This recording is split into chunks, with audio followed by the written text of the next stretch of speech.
Welcome back. In today's video, we are covering more questions and answers from economics for semester 1 first year BA LLB. Let's look at trends in Indian foreign trade after independence. After India gained independence in 1947, the country's foreign trade, that is exports and imports, underwent significant changes influenced by various economic policies, global events, and domestic challenges.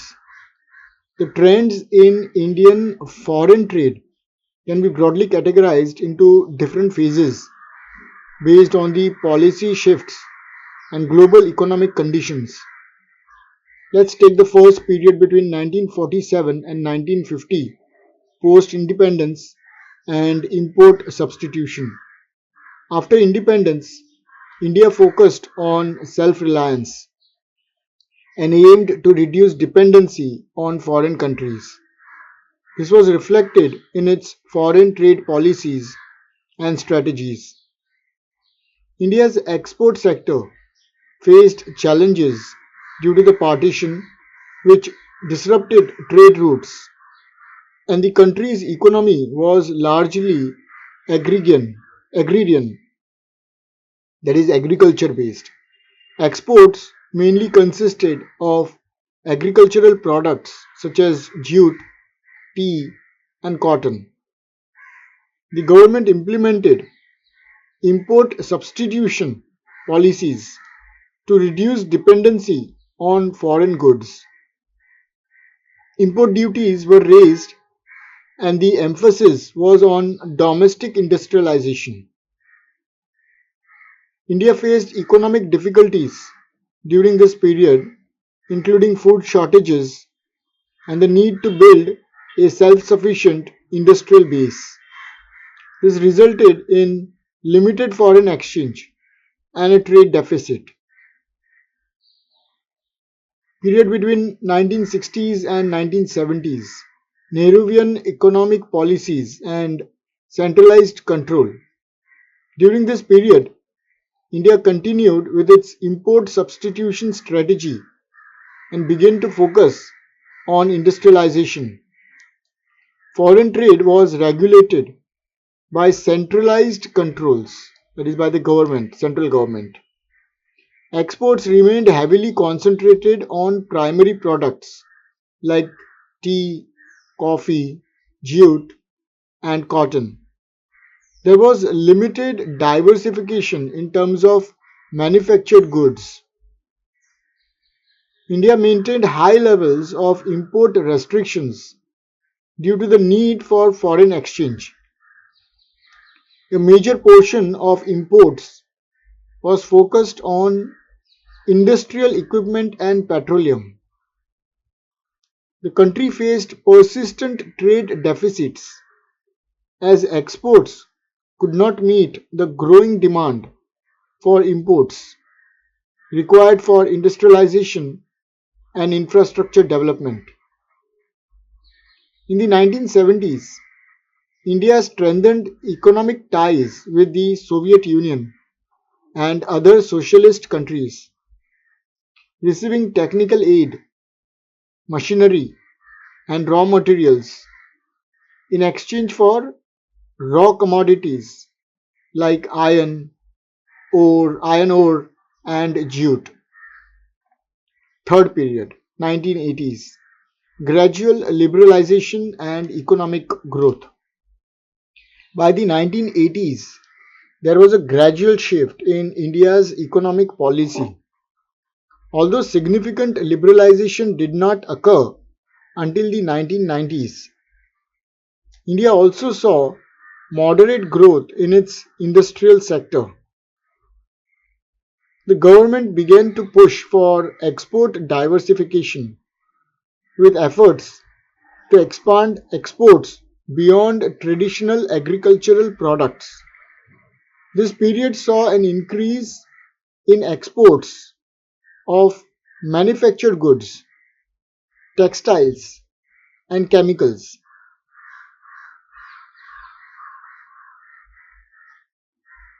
While imports of capital goods and technology continued to increase, there were still heavy restrictions on consumer goods and luxury items to save foreign exchange.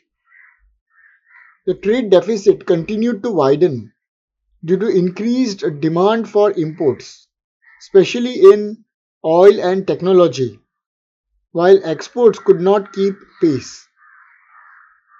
Fourth period 1991. Economic reforms and liberalization. This can come as a separate question also, which we have already covered in the previous video.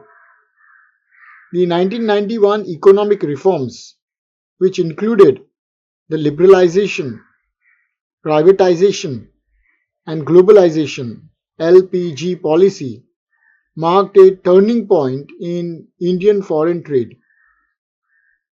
The reforms resulted in dramatic shift in India's foreign trade policy. The government reduced import restrictions, lowered tariffs, and devalued the Indian rupee to promote exports. India's exports saw significant growth, especially in the information technology, software, textiles, and chemical sectors. India became an outsourcing hub, particularly in information technology and business process outsourcing (BPO). There was a liberalization of imports, and foreign investment in the Indian market began to increase, leading to the growth of sectors like electronics, automobiles, and capital goods. India's economy became more integrated with the global economy, with increased foreign trade and investment. Fifth period 2000s. The 2000s saw India fully embracing globalization with significant growth in both exports and imports. India's exports expanded across a variety of sectors, including textiles, pharmaceuticals, chemicals, machinery and services, especially IT and software services.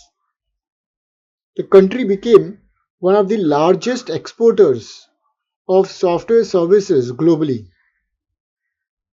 India diversified its export markets, increasing trade with not just traditional markets like the US and Europe, but also with countries in Africa, the Middle East, and East Asia.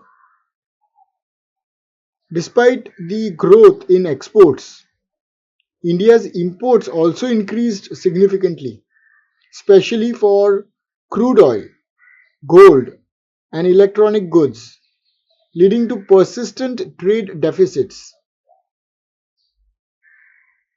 India signed several free trade agreements (FTAs) with countries and regional groups such as ASEAN, ASEAN, Japan, and the EU,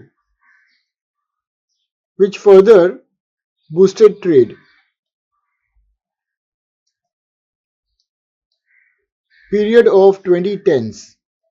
India's foreign trade in the 2010s continued to grow with strong performance in services, particularly in IT and pharmaceuticals.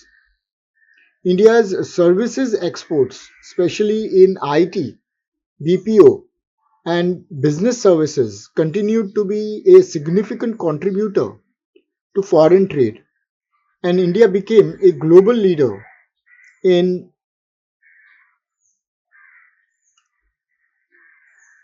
outsourcing services. India continued negotiating trade agreements and partnerships to enhance its market access. The focus was on strengthening trade relations with emerging economies, especially in Africa and Asia. India continued to face challenges such as high oil imports, trade imbalances, and reliance on global markets for critical goods. Additionally, protectionist policies from trading partners, for example, US tariffs, affected Indian exports in certain sectors.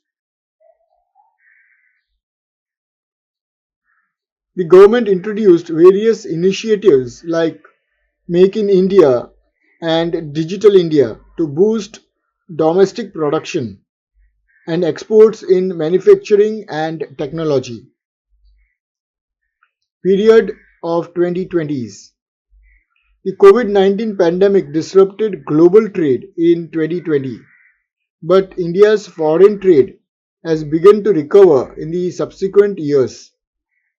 India faced significant disruptions in global supply chains with a decrease in exports and imports during the initial months of the pandemic. Key sectors like automotive, textiles, and machinery saw contraction in foreign trade. As the global economy started recovering, India's exports, particularly in pharmaceuticals, agricultural products, and IT services, showed a strong bounce back.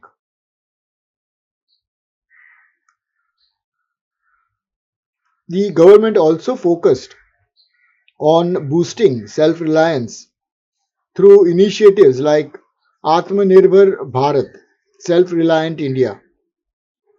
India entered into trade agreements such as the Regional Comprehensive Economic Partnership RCEP and Free Trade Agreements FTAs with several countries to promote trade and access new markets. Key trends in Indian foreign trade post independence. India's export composition shifted from primarily agricultural products like tea, jute, and cotton to more diversified exports, including manufactured goods, textiles, chemicals, electronics, and services, especially IT and BPO services and pharmaceuticals. Despite growth in exports, India consistently faced trade deficits due to high import demand, particularly for petroleum, gold, and capital goods. Over time, India's foreign trade became increasingly integrated with the global economy, especially after the 1991 economic reforms.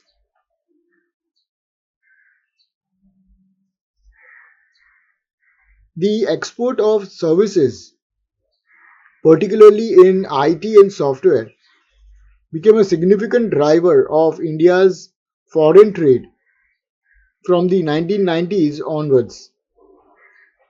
India pursued bilateral and multilateral trade agreements to enhance its access to international markets and diversify its trading partners. India's trade has evolved dramatically since independence. The shift from a protectionist stance in the early years to a more open and liberalized approach in the post 1991 period has led to substantial growth in both exports and imports. While India has made significant strides in diversifying its exports and increasing its global trade engagements, challenges such as trade imbalances, dependence on oil imports, and protectionist tendencies from other countries remain. Next, let's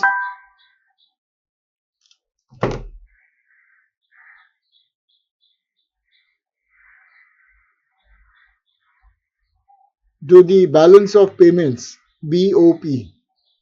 The balance of payments, this is also an important question, is an economic accounting record that summarizes all economic transactions between the residents of a country and the rest of the world during a specific time period, usually a year or a quarter.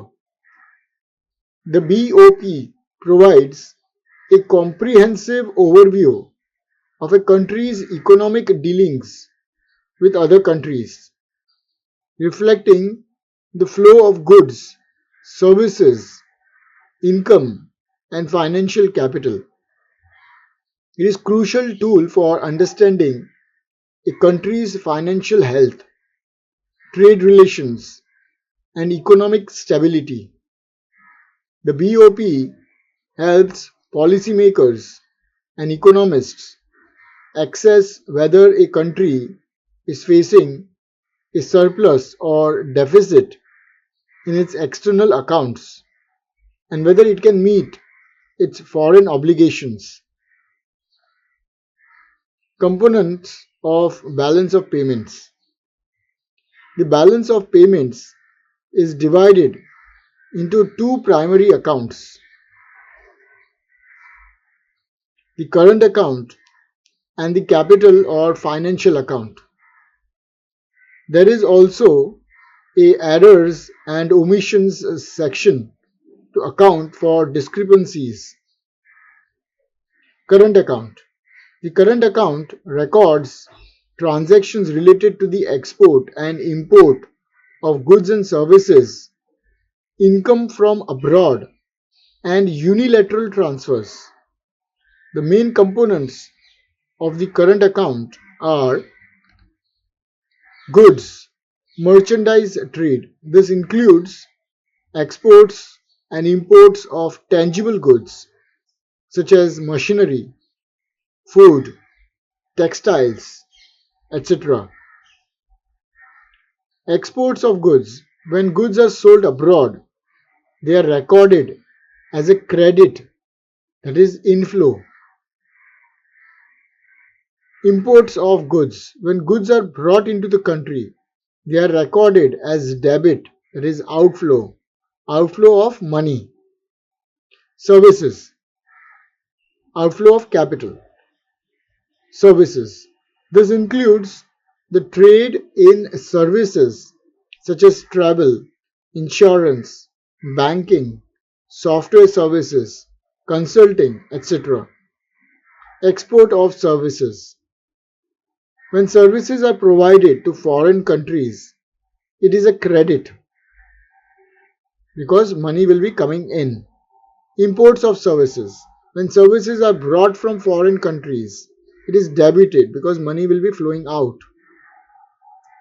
Income. Primary income. This refers to income earned from foreign investments and labor. This includes earnings from foreign assets owned by domestic residents, example dividends, interest, and payments received by domestic residents working abroad. This is known as primary income. Current transfers, that is secondary income. These are unilateral transfers where no exchange of goods or services occur, such as foreign aid, remittances, and gifts. Inflows are transfers received from abroad and outflows are transfers sent abroad, example foreign aid. First we learnt about current account. Now we'll learn about current account balance. The balance of the current account is the difference between credits, that is inflows, and debits, that is outflows, from goods, services, income, and transfers.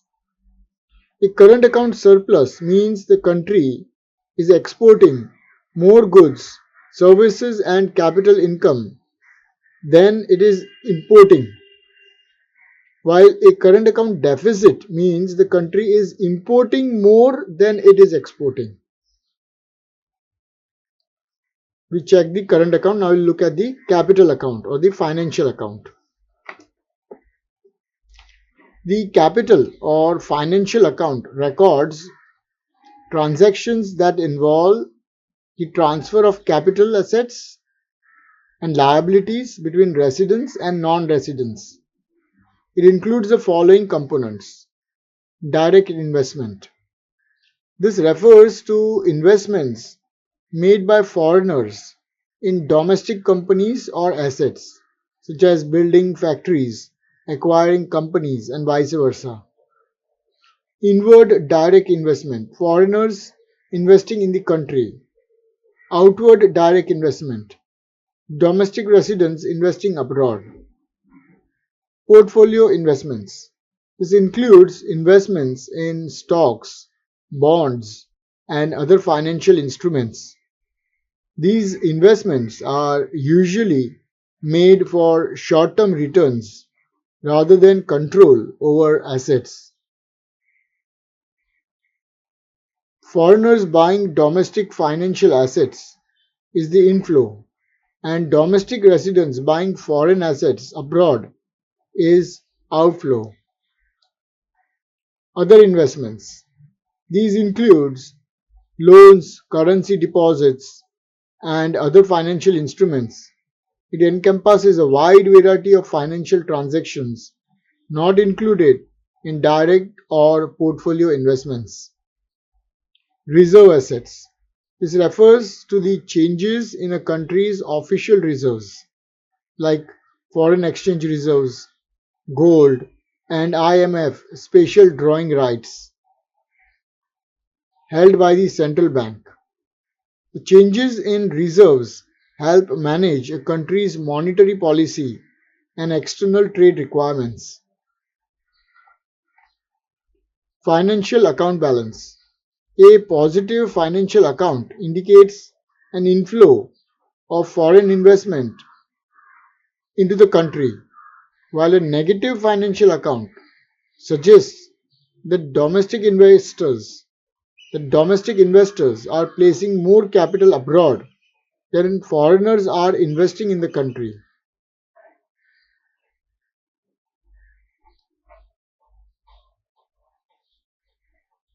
Let's look at the balance of payments equilibrium. Ideally, the BOP should balance, meaning that the total value of exports, investments, and financial flows into the country should equal the total value of imports, loans, and outflows. However, in practice, imbalances often occur, leading to surpluses or deficits. A surplus occurs when a country's exports and financial inflows, that including investments, exceed its imports and financial outflows. This could lead to an increase in the country's foreign exchange reserves. A deficit occurs when a country's imports and financial outflows exceed its exports and financial inflows.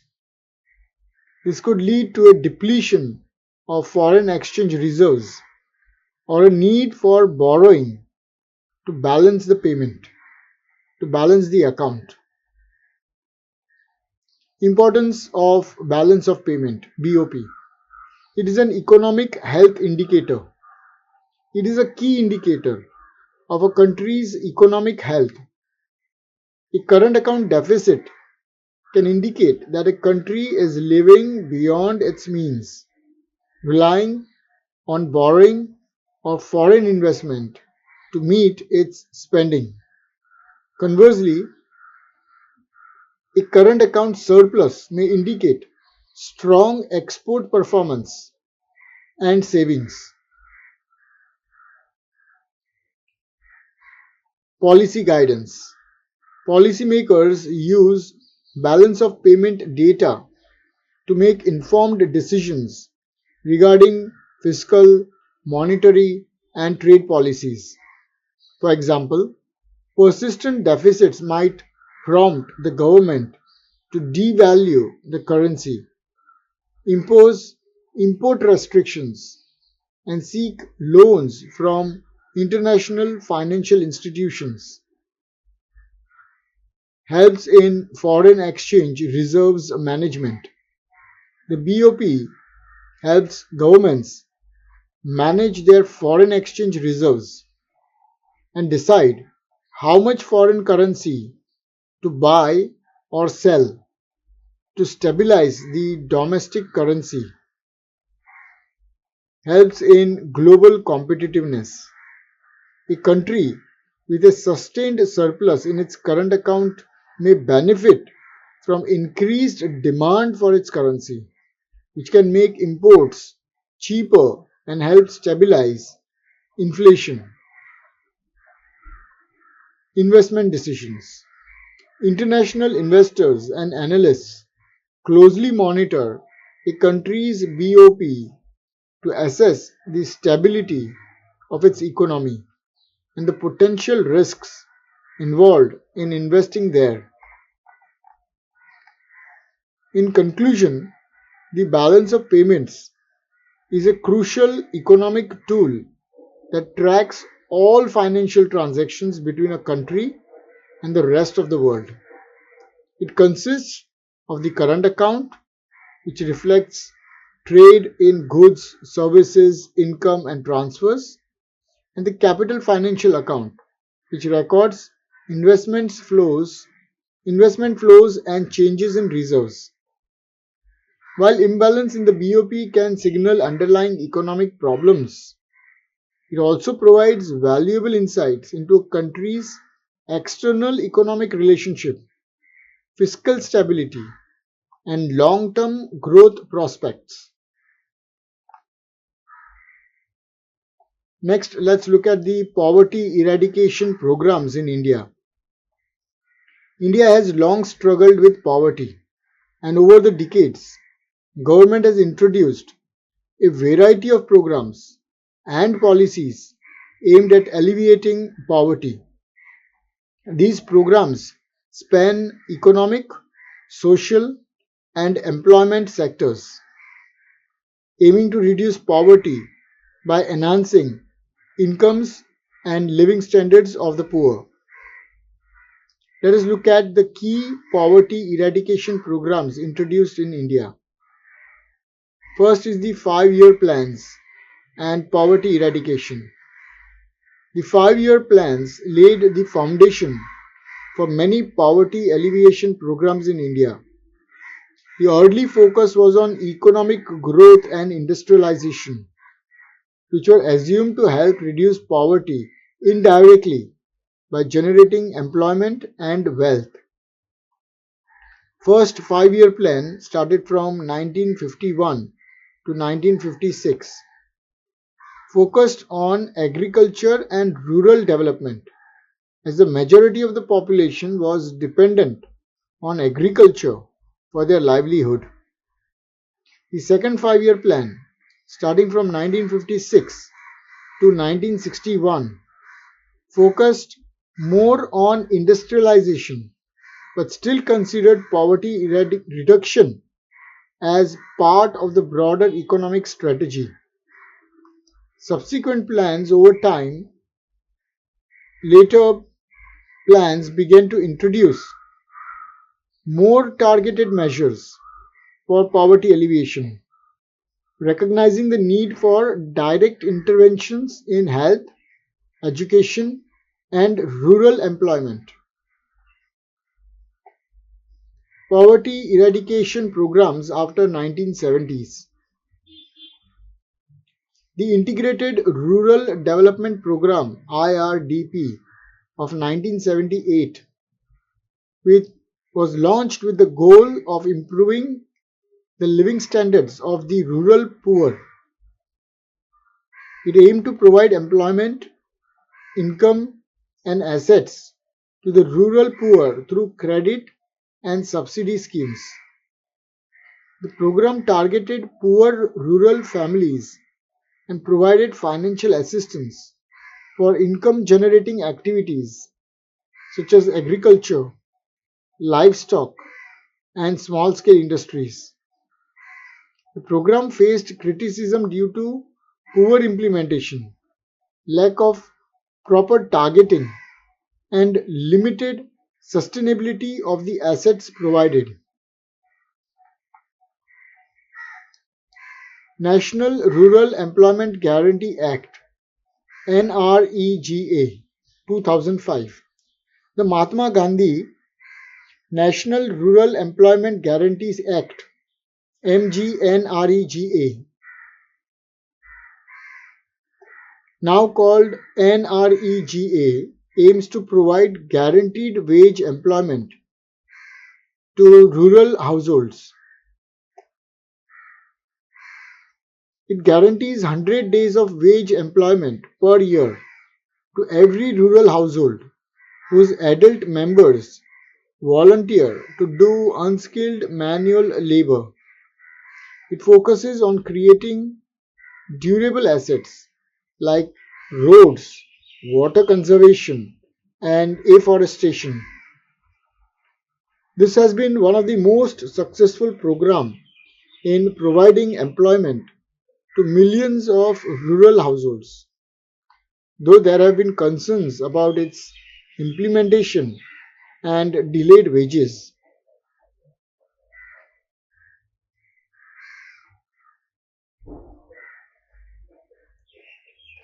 Targeted Public Distribution System TPDS.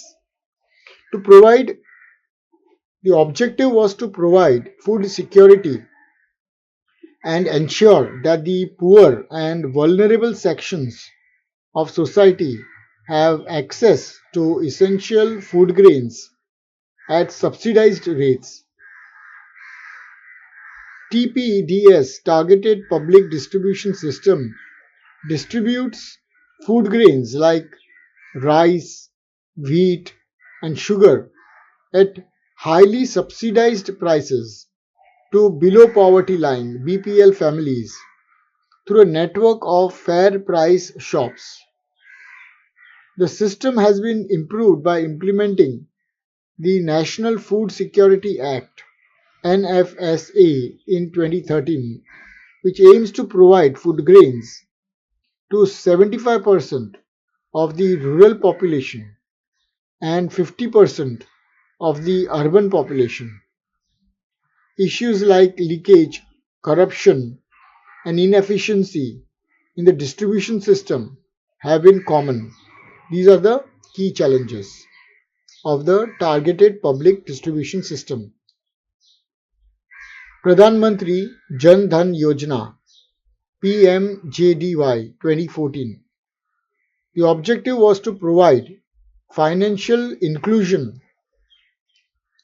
and access to basic banking services for all households, particularly targeting the poor and rural population. It aims to provide bank accounts for every individual, especially in rural and backward areas. The scheme provides access to credit, savings, and insurance for those who were previously excluded from formal financial systems. It has successfully brought millions of previously unbanked individuals into the formal banking system and helped in the transfer of subsidies directly to the beneficiaries. Fifth is Pradhan Mantri Awas Yojana PMAY 2015. The objective of the PMAY scheme was to provide affordable housing for all by 2022, particularly for economically weaker sections EWS, low income groups LIG, and middle income groups MIG. It provides subsidies for home loans as well as financial support for constructing houses in rural and urban areas. The focus is on both rural housing PMAY Pradhan Mantri Awas Yojana Gramin and urban areas urban housing Pradhan Mantri Awas Yojana Urban. The impact of this program was that it has contributed significantly to improving the housing conditions for the poor and has a target of building millions of houses by 2022. Swarna Jayanti Gram Swarozgar Yojana SGSY 1999. This program aimed at providing self-employment opportunities to rural poor families, particularly through the creation of small enterprises and microfinance. Its key features include focus on organizing poor families into self-help groups, providing them with training, skill development, and financial support. It was later restructured and merged into the National Rural Livelihood Mission (NRLM) in 2011 to provide further impetus to the rural poverty alleviation efforts.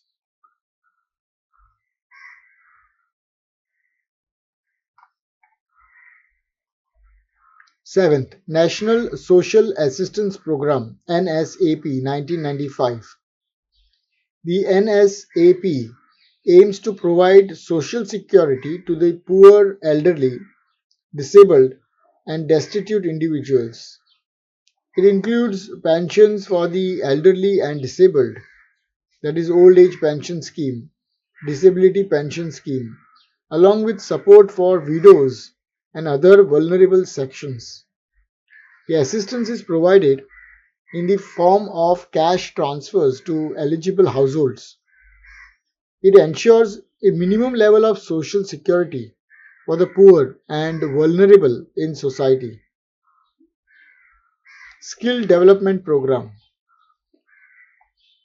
The objective was to improve employability and income generating potential for the poor and youth. Its key features included programs like Pradhan Mantri Kaushal Vikas Yojana, offer skill training in various trades to enhance the employability of the youth. These programs help reduce poverty by providing individuals with the skills needed to secure better paying jobs or start their own business. Atmanirbhar Bharat Abhiyan 2020. The objective was in response to the COVID-19 pandemic. This program aimed at making India self-reliant by encouraging local production, entrepreneurship, and small businesses, which is expected to help reduce poverty. It includes various economic stimulus packages, support to small and medium businesses, credit facilities, and promoting the local manufacturing of essential goods. It has been seen as a step forward towards enhancing economic self-sufficiency.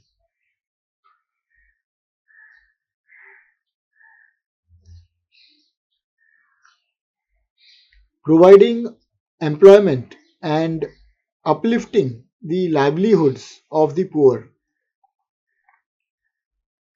10th, Din Dayal Antodaya Yojana 2015. The objective was to uplift rural poor households by promoting self-employment and the creation of livelihoods. Focuses on providing skill training, promoting entrepreneurship, and enhancing livelihoods through support to women and marginalized communities. The program works through self-help groups which are involved in income generating activities. This program has helped increase the economic self-sufficiency of rural women and poor families by promoting community-driven development. What are the key challenges in poverty eradication? Implementation issues. Despite good intentions, several programs face challenges in effective implementation due to bureaucratic inefficiencies, corruption, and inadequate infrastructure. Poverty in rural areas remains more widespread than in urban areas, requiring a region-specific strategies. While several programs aim to create employment, issues like underemployment, lack of skills, and insufficient opportunities for the youth persist. Okay, next we are going with measures to improve agricultural productivity in India. Agriculture का जो productivity है वो कैसे improve करेंगे specially by Indian government, तो इसके बारे में पढ़ेंगे अभी।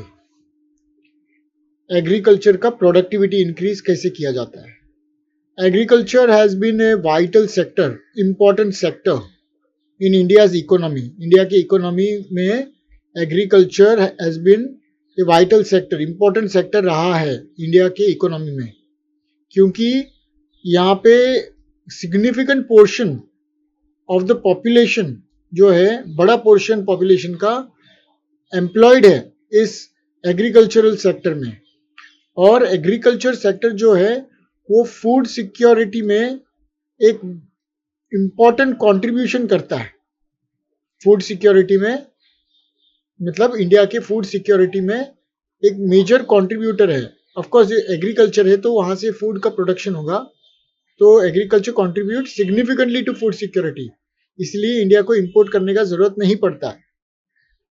और जो रूरल एम्प्लॉयमेंट है, रूरल मतलब विलेज के अंदर का जो जॉब्स है एग्रीकल्चर में, वहां पे मेजर एम्प्लॉयमेंट एग्रीकल्चरल सेक्टर में है रूरल पॉपुलेशन का। तो एग्रीकल्चर एक इंपॉर्टेंट सेक्टर है इंडिया के इकोनॉमी का, जहां पर मेजर पॉपुलेशन एम्प्लॉयड है। एग्रीकल्चर फूड सिक्योरिटी में भी कंट्रीब्यूट करता है और रूरल एम्प्लॉयमेंट में it is a major contributor. However, agricultural productivity in India has often been low. ये काफी लो रहा है, प्रोडक्टिविटी लो रहा है।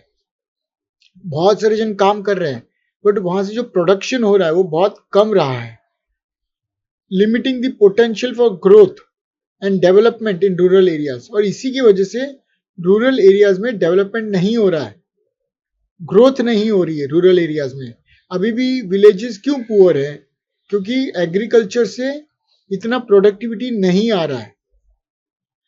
इंप्रूविंग एग्रीकल्चरल प्रोडक्टिविटी वो बहुत इंपॉर्टेंट है, क्रूशल है to ensuring sustainable economic growth. इसीलिए एग्रीकल्चरल प्रोडक्टिविटी इंक्रीज करना बहुत इंपॉर्टेंट है गवर्नमेंट के लिए, और for India also, that is for Indian government, क्योंकि इसी से एक सस्टेनेबल इकोनॉमिक ग्रोथ आएगा, पॉवर्टी में थोड़ा रिडक्शन होगा और फूड सिक्योरिटी के जो चैलेंजेस है वो एड्रेस कर पाएंगे अगर एग्रीकल्चरल प्रोडक्टिविटी को इंक्रीज किया तो, या करेंगे तो। ये काफी क्रूशल है, बहुत इंपॉर्टेंट है कि एग्रीकल्चर प्रोडक्टिविटी इंक्रीज हो ताकि इकोनॉमिक ग्रोथ हो, इकोनॉमी में ग्रोथ हो, पॉवर्टी रिड्यूस किया जा सकता है और जो फूड सिक्योरिटी रिलेटेड जो चैलेंजेस है उसको भी एड्रेस कर सकते हैं। अभी हम लोग थोड़े मेजर्स देखते हैं कि जिससे चीजें जो हम कर सकते हैं जिससे एग्रीकल्चरल प्रोडक्टिविटी इंडिया में बढ़े। तो सबसे पहले तो एग्रीकल्चरल प्रोडक्टिविटी बढ़ाने के लिए मॉडर्न टेक्नोलॉजी का यूज करना जरूरी है, tractors and so on, modern technology in terms of seeds also, और इनोवेशन का बहुत जरूरत है, modern technology and innovation. Adoption of high yielding variety seeds, HYVs, adoption of high yielding varieties. अभी you don't have to watch this video because ये मैं मेरे लिए वीडियो बना रहा हूँ, मुझे खुद को समझना है, इसके लिए I'm making it for myself. If you enjoy such videos, do watch it. Otherwise, you can skip this video. I don't have to tell you that, I think. तो मॉडर्न टेक्नोलॉजी, बिकॉज मैं repeat करते रहूंगा बहुत बार, तो it may be very irritating for you all. So you can watch some other videos for that matter. You can try watching that logic series. That is a wonderful series जो 5 video का बनाया है. You can score 25 marks through this. This video is more of like I'm just reading it and trying to understand the topic, because I don't have that super memory to uh, by heart things. So for me as a student, I have to understand and then expand and write on it. So this is my method. So students who want to memorize, that this video may not be for you all. So just skip it, because this may be unnecessarily long for you. All right. So एक high yielding varieties क्या है? Seeds है ये. The introduction and promotion of high yielding variety seeds, especially in crops like wheat. High yield का मतलब है, yield means generation, profit करके, या growth. High yield means high growth variety of seeds. इसको genetically modify किया है. They have modified it.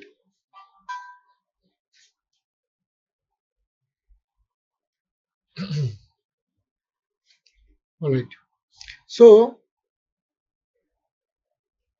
ये जो सीड्स जो है वो specifically they are in connection with wheat, rice and maize, and have significantly increased productivity. पर मेरे हिसाब से जो अभी हम लोग खाते हैं ये राइस वगैरह, वो क्वालिटी नहीं रहा जो पहले था. That is what my personal belief is. I feel बहुत डिग्रेड हो गया है. इंस्टेड ऑफ, भले इसमें like this may have high yield seeds for the farmers, means the seeds they germinate, और वो जर्मिनेट होते हैं और उसमें अनाज उगता है, बट वो क्वालिटी नहीं रहा. उसमें जो सुगंध आना चाहिए, उसमें जो टेस्ट आना चाहिए, वो सब खत्म हो गया है. Most of it, even bananas if you take, apples if you take, that taste has not remained now what it was earlier, because of all these जो छेड़छाड़ करते हैं सीड्स में, तो उसके वजह से क्रॉप रेजिस्ट, वो पेस्ट रेजिस्टेंट सीड्स जो देते हैं, जहाँ पे पेस्ट अटैक नहीं करते हैं प्लांट्स को, तो जहाँ पे इंसेक्ट्स उसको अटैक नहीं करेंगे तो आदमी हम कैसे खा सकते हैं उसको? हम लोग नहीं खाना चाहेंगे तो हम लोग कैसे खा सकते हैं? प्लस उसके ऊपर जो पेस्टिसाइड्स डालते हैं, insecticides, pesticides, fertilisers, all modified from abroad, और इसने पूरा खाने का टेस्ट बर्बाद कर दिया है. ठीक है, other than that let's get back to economics. My personal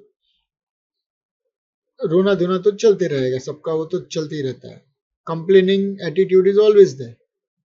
okay, so government has, or India has introduced and also promoted these high yielding variety seeds for wheat, rice and maize, और इससे काफी productivity में increase आया है. हमारा chapter ही है वो ये कि एग्रीकल्चरल प्रोडक्टिविटी को कैसे इंक्रीज किया जाए. ये जो टॉपिक है उसके बारे में बोल रहा हूँ.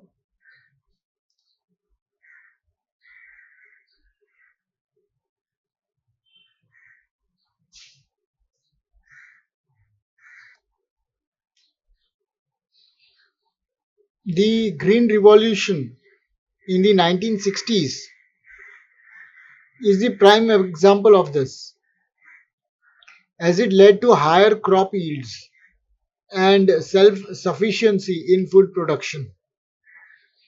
1960s का जो ग्रीन रिवॉल्यूशन था, उसमें हाई यील्डिंग वेराइटी सीड्स का इंट्रोडक्शन हुआ था और उसको प्रमोट किया था, जिसकी वजह से एक सेल्फ सफिशिएंसी आई थी इन food production.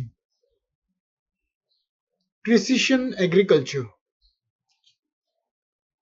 The use of precision farming techniques, precise,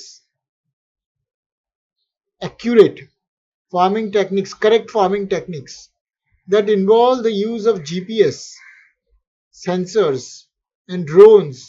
अभी ये तो बहुत ही लेटेस्ट है, GPS, sensors and drones to monitor soil conditions, crop health and irrigation needs, can optimize resource use and improve yields. I'm not sure how far this is true. Drones वगैरह से आप crop का health वगैरह देख सकते हो, no doubt, ऊपर से with sensors and GPS. I don't know what kind of technologies these are, but India में कितना इसका यूजेज होता है वो भी डाउटफुल है. And we are talking about agricultural productivity, increasing agricultural productivity. So बहुत बड़ा फार्म है. So of course, I think you can use a drone to monitor the health, the growth of the crops, and maybe the soil as well. I don't know.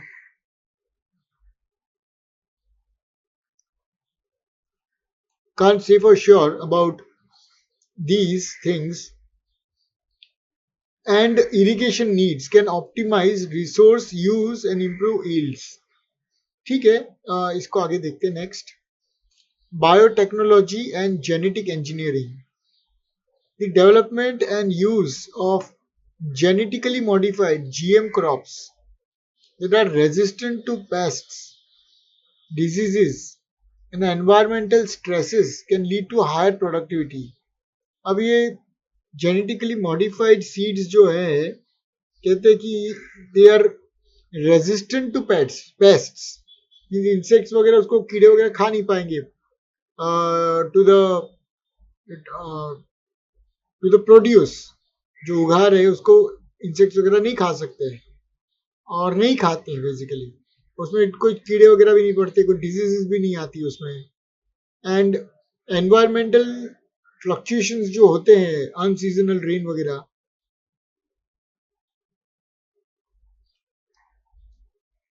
उसको भी वो handle कर सकता है. So it is quite shocking to see that seeds are also being genetically modified now.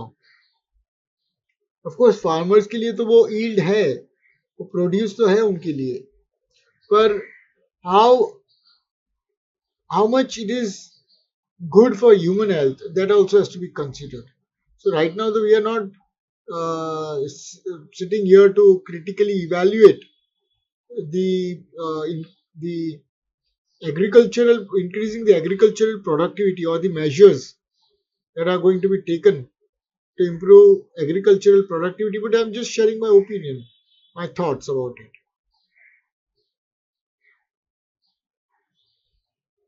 Automation and mechanization. ये सारे modern technology and innovation के बारे में बात कर रहे हैं. Promoting the use of modern machinery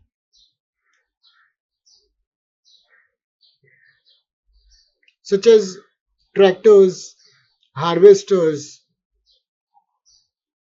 and planters. They all can reduce labor cost, enhance efficiency and increase production capacity, especially in large scale farming. Of course वहीं पे इसका फायदा होगा लार्ज स्केल फार्मिंग में, नहीं तो स्मॉल लैंड पे तो बचत होगी ही नहीं इसमें.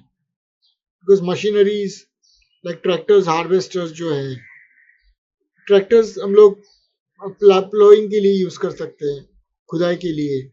Harvesters are for removing plants और removing the crops after they are ready for cell.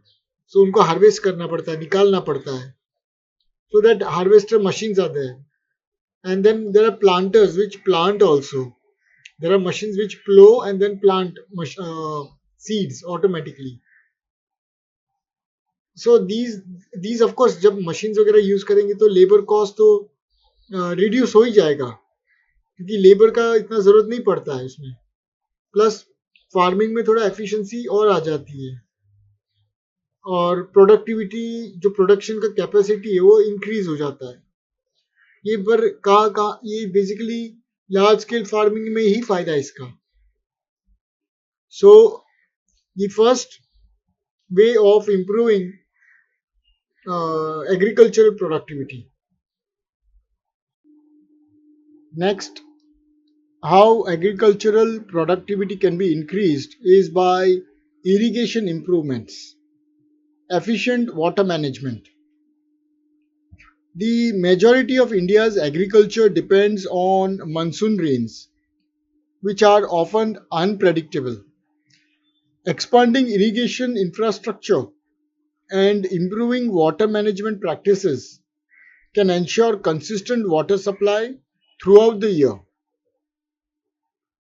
So, in India, majority of farmers depend upon monsoon rains for their irrigation needs.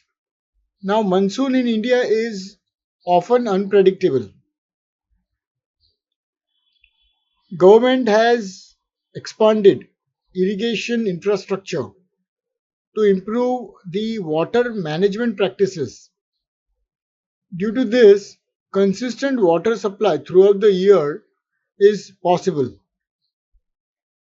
Drip and sprinkler irrigation. Introducing water efficient methods such as drip irrigation and sprinkler systems can reduce water wastage and help conserve water while improving crop yields, especially in regions with scarce water resources.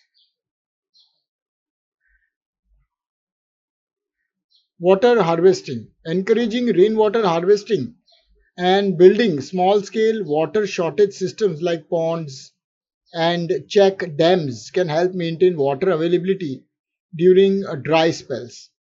So, first of all, this drip and sprinkler irrigation system conserves the water because, as the name suggests, drip irrigation means a drop by drop the water is put through a pipe laid across the farm. So, minimal water is wastage.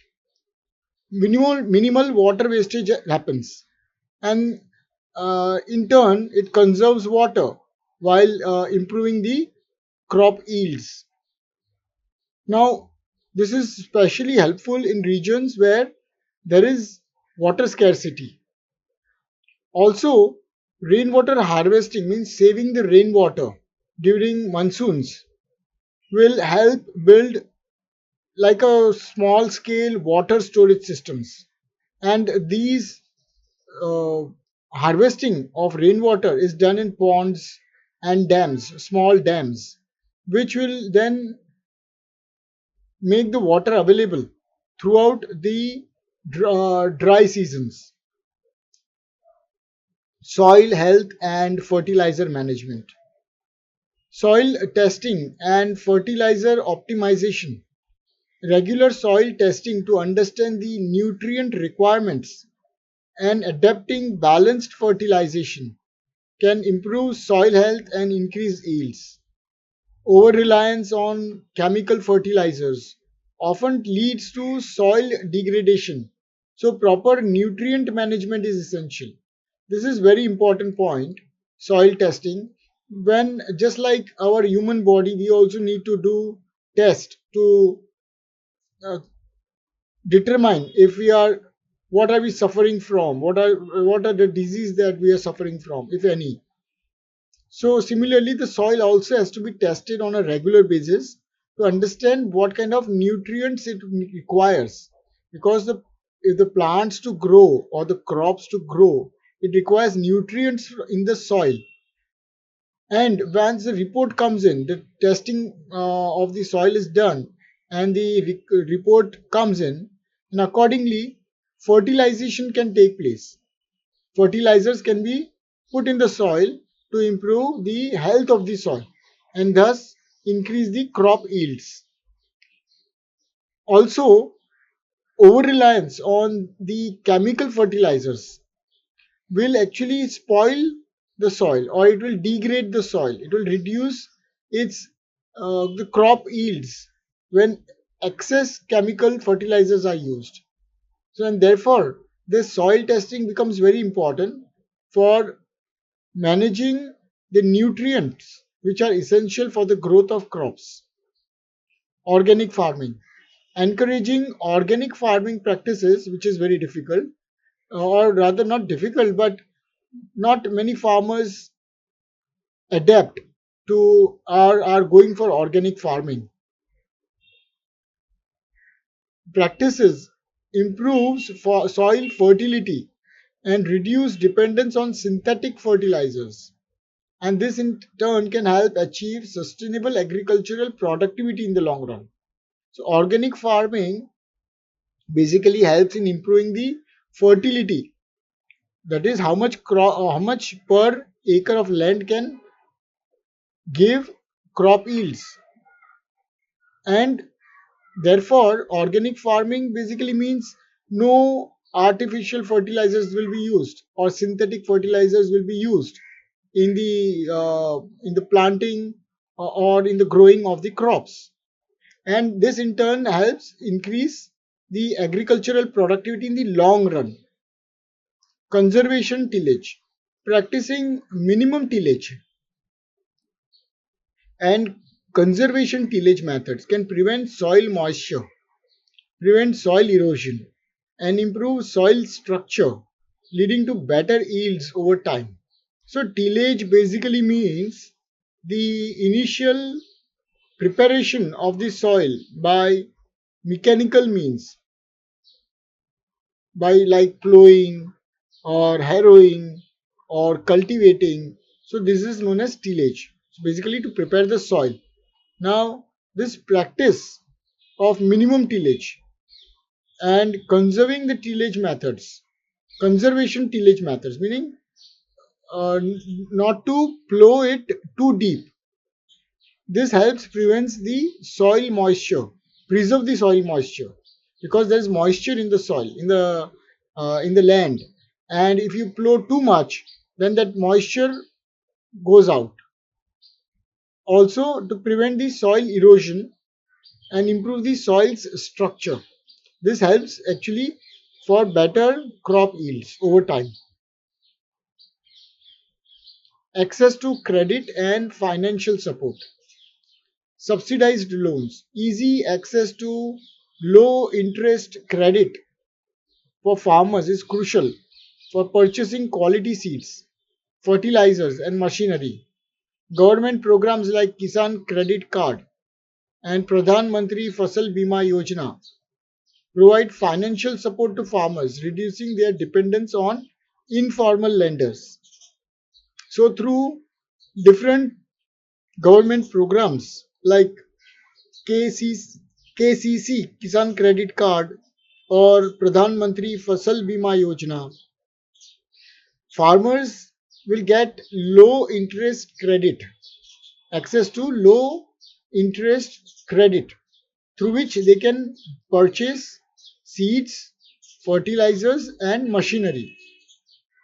And this will help them avoid depending on informal sector for lending, that is money lenders who generally lend at a higher interest rates. Question: explain the salient features of the Indian economy. Important features of the Indian economy. The Indian economy has several important features that define its structure and functioning. So, when we start the answer, we have to rewrite this question in another way, reframe this sentence, and then start, not start directly putting in points.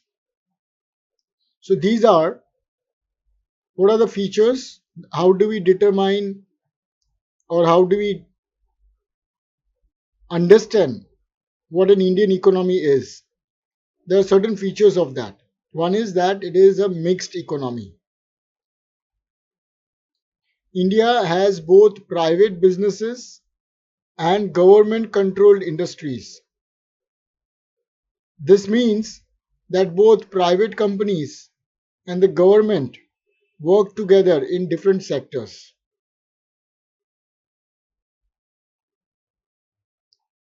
India is agriculture, or Indian economy is agriculture based economy. Not any longer, but it is in another way, which I'll explain. A large part of the India's population depends on farming for their livelihood. Therefore, agriculture is an important sector of the economy. A large part here means almost 40% of the population is dependent on agriculture for its livelihood. So, 2 points. First is mixed economy, in which both public and private sector companies are working together.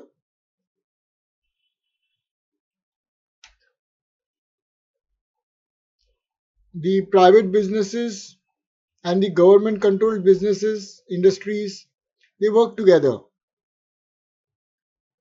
Indian economy is agriculture based economy. That is, a large part of India's population depends on farming for their livelihood. Agriculture is an important sector of the economy. Third, large population. India has a huge population which provides both a large workforce and a big market for goods and services. Large population. India has a huge population which provides both a large workforce and a big market for goods and services. So this is also a positive and a negative. Because of huge population, there are a lot of pressure on the limited resources or the allocation of resources, and there is underemployment, unemployment. But at the same time, it also has a large workforce and a big market for goods and services. So 3 points. One is it's a mixed economy. It is an agrarian economy, agriculture based economy. And third is that it has large population. So three. One is mixed economy, agriculture based economy, and large population. Fourth, it's a developing economy. India is still developing and growing. It is not as rich as some developed countries, but it is improving in areas like technology, industry, and infrastructure. So it's a developing economy. India is still developing and growing. It is not as rich as some developed countries, but is improving in areas like technology.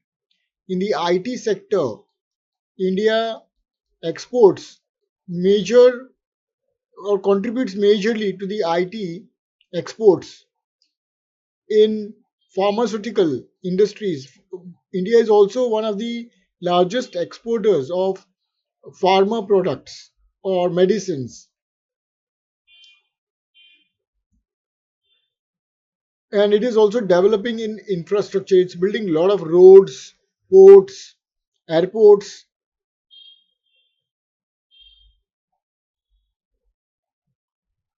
So in that sense, it is it is developing and growing at a very fast pace. So we have 4 points. One is it is a mixed economy. It is an agriculture based economy. It has a huge population.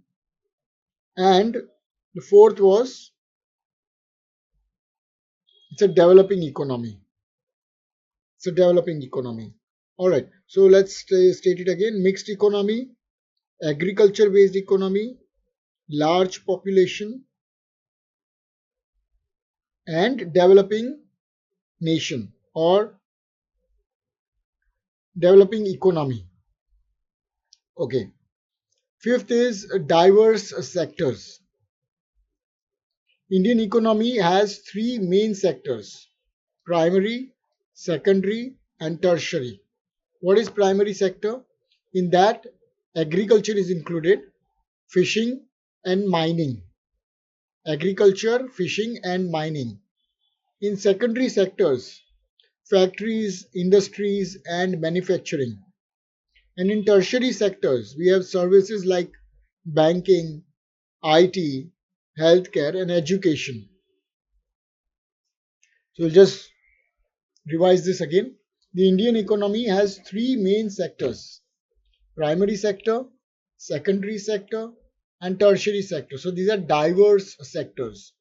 In primary sector, we have agriculture, fishing, and mining. In secondary sector, we have factories, industries, and manufacturing. And in tertiary sector, we have services like banking, IT, healthcare, and education. All right, so let's just revise all the 5 points again. It's a mixed economy. Then we can expand on it that in the mixed economy, both public and private sector companies coexist. Second is it is agriculture based economy, which means that a large population of India depends on agriculture for its livelihood. Third is it's a it has high population, excuse me, high population, which means that it is the most populous country in the world and it has a high workforce and a young population. And then we can expand on it more. Fourth was that it's a developing economy. It is developing in healthcare, infrastructure, and other allied industries. And the fifth point was it is made up of diverse sectors. So Indian economy has diverse sectors: primary, secondary, and tertiary. Primary sector is composed of agriculture, fishing, mining. Secondary sector consists of industries, manufacturing, and factories. And the tertiary sector includes service sectors like IT, pharmaceutical, banking, education, and so on, healthcare, education, etc. Okay, now let's go on to the sixth point. Sixth feature of Indian economy is it is dependent on service sector. The service sector like IT, banking, and tourism is growing fast and contributes a lot. A lot means almost 50% of the GDP is coming from the service sector to India's economy. So dependence on service sector. The service sector like IT, banking and tourism is growing fast and contributes a lot to India's economy. Alright, now let's revise again. It's a mixed economy, agriculture based economy. It has high population. It is a developing economy. It has diverse sectors, and the sixth point was dependency on service sector. Correct. Dependency on service sector. Okay. Seventh, unequal distribution of wealth. Some people are very rich while many are poor. The gap between rich and poor is big. Okay. It has unequal distribution of wealth.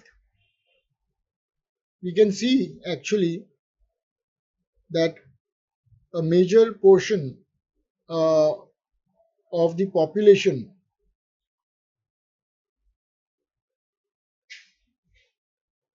owns very less wealth of the country, whereas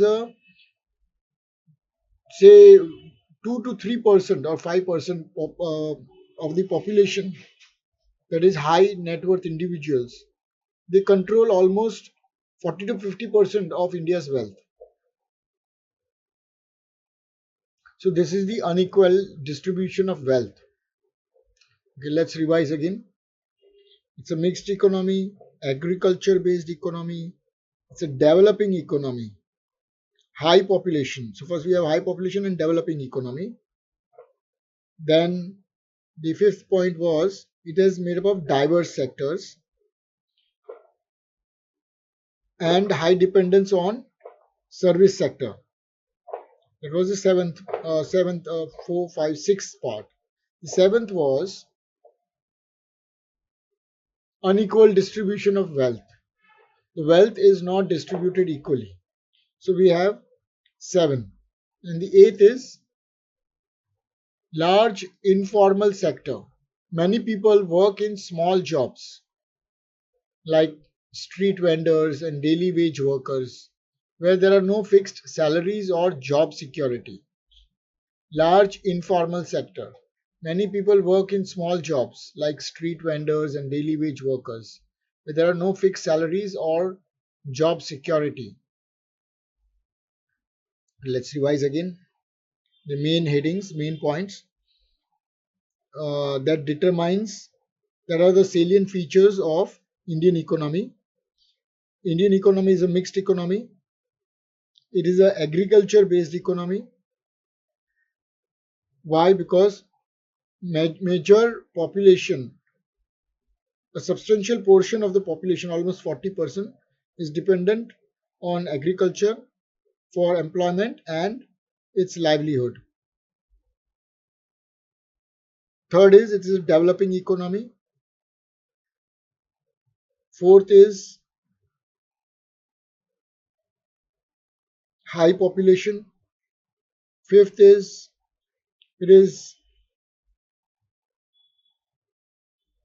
it has diverse sectors, three sectors, that is primary, secondary and tertiary. After the diverse sector, we have it is high dependence on service sector. And the seventh that we just did, seventh and eighth. Seventh was unequal distribution of wealth and large informal sector. Unequal distribution of wealth and large informal sector. Many people work in small jobs like street vendors and daily wage workers where there are no fixed salaries or job security.